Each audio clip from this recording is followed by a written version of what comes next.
जनकपुर जइहा राम लखन भैया, जनकपुर जइहा राम लखन भैया।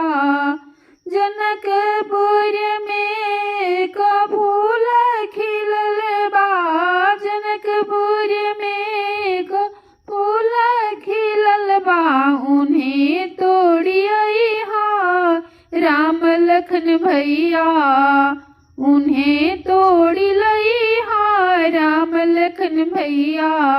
जनकपुर जइहा राम लखन भैया, जनकपुर जइहा राम दुनो भैया।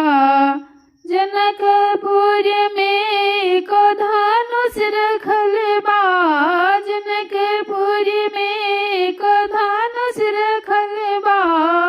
उन्हें तोड़ी लइहा राम लखन भैया, उन्हें तोड़ लइहा राम लखन भैया। जनकपुर जइहा राम लखन भैया, जनकपुर जइहा राम लखन भैया। जनकपुर में एक कन्या कुंवारी, जनकपुर में सीता कुंवारी। उन्हें ब्याह लइहा राम लक्ष्मण भैया, उन्हें ब्याह लइहा राम लखन भैया। उन्हें ब्याह लइहा राम लखन भैया।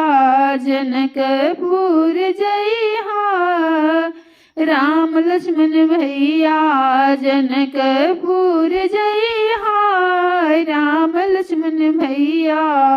जनकपुर जइहा राम लक्ष्मण भैया।